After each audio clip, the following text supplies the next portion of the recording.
ये कहानी खूबसूरती, रोमानियत और जज्बात से भरपूर है। 1940 की दहाई जब दो औरतों की मोहब्बत का गुनाह समझा जाता था, वहीं मैरी और शार्लेट ने अपनी अपनी जिंदगियों की उदासी, तन्हाई और अकेलेपन को एक दूसरे की बाहों में खत्म किया और खूब गपागप किया। मैरी एक गरीब फॉसल कलेक्टर है। वो एक दूर छोटे से शहर लाइम में रहती है। वो समंदर किनारे पत्थरों में हिस्ट्री को ढूंढती है और छोटी सी दुकान में उन्हें बेचती है। उसकी पहली खोज को एक मामूली सी कीमत पर खरीदकर ब्रिटिश म्यूजियम में रखा गया। उसकी जिंदगी बहुत अकेले और सादा है। उसे समंदर किनारे एक पत्थर पर कीमती होने का गुमान गुजरा तो वो उसे मेहनत से निकाल कर अपनी दुकान में ले आती है। उसकी माँ उसका इंतजार कर रही है। मैरी अपने बदन को साफ करती है और इतने में उसकी माँ खाना तैयार करती है। खाना खाते वक्त भी वो उदास है। फिर अपनी दुकान में आकर अपनी खोज के पत्थर की सफाई करती है और उसे तराशती है कि तभी वहाँ एक टूरिस्ट रॉड्रिक मरिचसन आ जाता है और मैरी के काम की तारीफ करता है। उसके साथ उसकी बीवी शार्लेट भी है। मैरी का पत्थर एक एमोनाइट है। वो इसमें दिलचस्पी दिखाता है। वो मैरी के साथ काम करने का इरादा रखता है। पहले मैरी इनकार करती है। मैरी का बिहेवियर बहुत रूड है। फिर वो मैरी की ड्राइंग देखता है और खुश होता है और उसकी बीवी शार्लेट मैरी की बनाई गई चीजों को छेड़ती है। वो भी उदास है।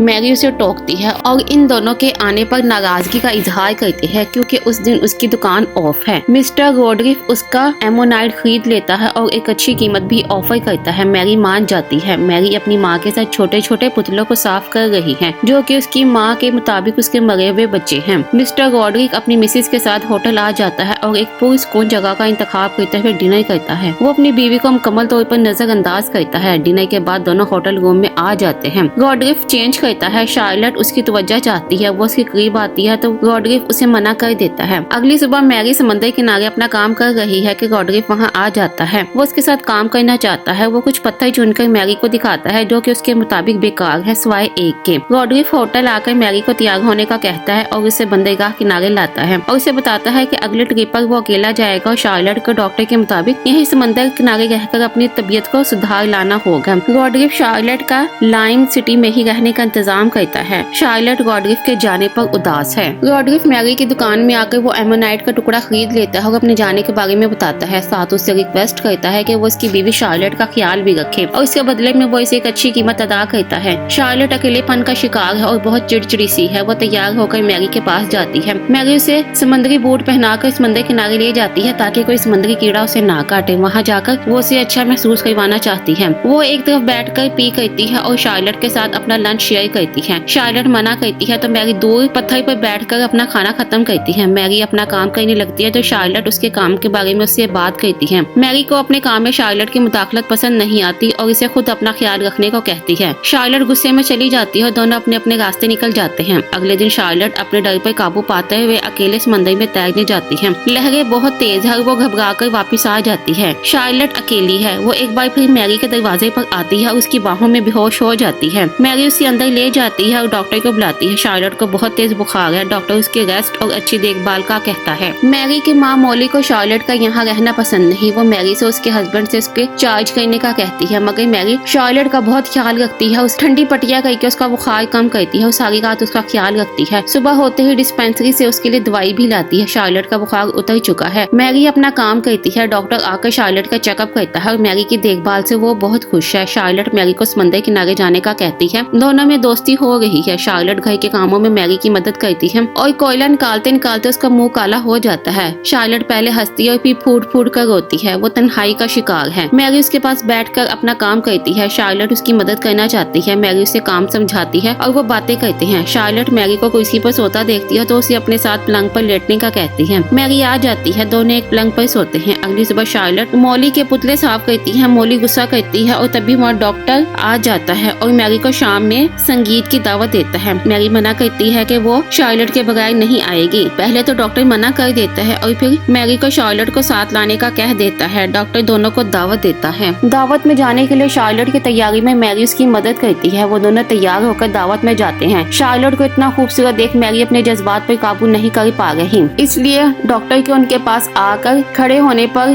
वो बाहर जाकर स्मोकिंग करना शुरू कर देती है और फिर दावत में वापस चली जाती है। शार्लेट सबसे मिलती है। मैरी को ये सब बर्दाश्त नहीं हो रहा कि सब लोग शार्लेट से हंस हंस कर मिल रहे हैं। शार्लेट बहुत खुश है। मैरी और अकेलेपन का शिकार हो जाती है। वो अपने जज्बात पर काबू पाते हुए वहाँ से अकेले घर आ जाती है और अपनी डायरी में सब कुछ लिखती है कि शार्लेट आ जाती है। वो उससे जबरदस्ती उसकी डायरी लेकर पढ़ती है और तब उसे एहसास होता है कि मैरी भी उसकी तरह तन्हाई का शिकार है। वो मैरी का हाथ पकड़कर उसे अपने होने का एहसास दिलाती है। अगली सुबह वो दोनों समंदर किनारे फिर काम के सिलसिले में जाते हैं। शार्लेट को कुछ नजर आता है, वो मैरी को बुलाती है। वो दोनों खुदाई करके उस पत्थर को निकालते हैं। वो एक बड़ा सा पत्थर है जिसे वो लकड़ी के टुकड़े पर बांध कर दुकान में ले आते हैं। ये एक अच्छा पीस ऑफ आर्ट है। मैरी शार्लेट को इसके बारे में बताती है। मैरी की तरफ शार्लेट के जज्बात बदलने लग जाते हैं। काम खत्म करने के बाद मैरी अपने औजार साफ करती है और शार्लेट को सोने का कहती है। शार्लेट मैरी को गुड नाइट किस देती है कि दोनों का अकेलापन हावी हो जाता है और वो दोनों जज्बात में बहक जाते हैं और किसिंग स्टार्ट कर देते हैं और एक दूसरे में अपना साथी ढूंढते हैं और एक दूसरे की प्यास बुझाते हैं। वो एक दूसरे के साथ खूब घपाघप करते हैं। मॉली बीमार है कि तभी शार्लेट के नाम चिट्ठी आती है। मैरी और शार्लेट समंदर किनारे हैं। मैरी अपने कपड़े उतार कर समंदर में उतर जाती है। शार्लेट उसके पीछे जाती है और एक बार फिर वो दोनों अपने अकेलेपन की प्यास बुझाते हैं और दोनों खूब खुश हैं। शार्लेट और मैरी में काफी नजदीकियां आ चुकी हैं। वो एक सिंगल बेड पर सोते हैं। शार्लेट मैरी की मोहब्बत में उसके लिए एक बहुत खूबसूरत सा रुमाल कढ़ाई करती है ताकि